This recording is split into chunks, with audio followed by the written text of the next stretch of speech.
turun sel telur saya, kata dokter sedikit terlihat, dan apakah saya susah hamil? Nah, untuk yang kasus sel telurnya sedikit, biasa di bawah 8 mungkin ya, itu tidak normal sebetulnya, apalagi di usia produktif. Biasanya dialami oleh teman-teman yang memiliki riwayat. Sebelum lanjut, silahkan follow terlebih dahulu ya. Anti Mullerian hormonnya rendah, di bawah 2, bisa 1, 0, bahkan 0,07. Nah, untuk teman-teman yang memiliki kalau kata dokter nih, kok ini cadangan sel telurnya terdeteksinya sedikit, di bawah normal gitu. Nah, teman-teman kalau belum pernah direkomendasikan untuk cek AMH, teman-teman boleh ya dimasukkan ke pertimbangan untuk cek hormon AMH-nya. Barangkali memang AMH-nya low responder. Apalagi sudah benar-benar teman-teman itu secara gejala, misalnya mengalami menstruasi yang siklusnya panjang banget gitu. Seperti apa siklus panjang banget itu untuk gejala AMH low responder ini? 1 tahun sekali menstruasinya, atau 2 tahun sekali, atau 3 tahun sekali, ada juga 4 tahun sekali. Jadi jarang banget menstruasi.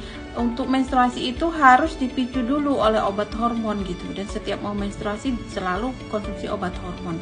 Nah, jenis yang seperti itu ada kemungkinan memang mendekati akurat bahwa teman-teman itu mengalami namanya AMH low responder ya. Jadi hormon AMH-nya itu di bawah standar dan di usia produktif. Sebetulnya untuk AMH itu normalnya memang mengikuti usia. Jadi makin meningkat usia wanita, maka AMH itu ikut juga menurun. Tapi untuk di usia 20-30 itu kan usia produktif ya, sampai 40. Nah, itu harusnya dia walaupun turun, dia tetap berada di angka 2-4. Itu kan indikatornya. Kalau dia turun banget di bawah 2, misalnya 1, sekian, kemudian 0, sekian, itu tidak normal ya. Harus normal di angka kira-kira 2-4 gitu. Dan di usia tersebut juga kan kinerja AMH itu harusnya memang mengikuti usia. Makin usia makin menurun. Nah, nggak boleh berarti makin tambah usia kok makin meningkat. Meningkatnya seperti apa yang tidak normalnya? Dia semakin tambah usia teman-teman lah kok makin tinggi AMH-nya, di atas 4. Ada tuh kasus PCOS AMH-nya sampai 9. Wah, itu tidak normal teman-teman ya, itu tidak normal.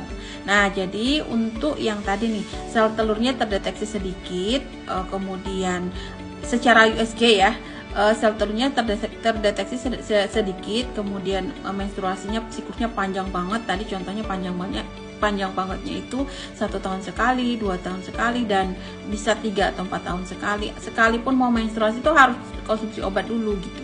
Nah, itu mendekati akurat bahwa teman-teman itu mengalami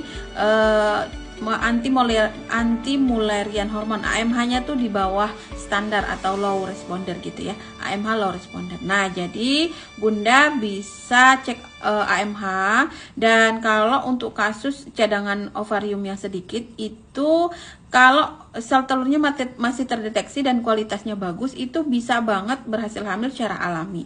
Kalau di teman-teman medis ya, biasanya sih direkomendasikan untuk inseminasi atau IVF, biar ya mengejar keberhasilan itu gitu. Kan karena cadangan sel telurnya sedikit. Begitu ya untuk pertanyaan sel telur sedikit yang terdeteksi.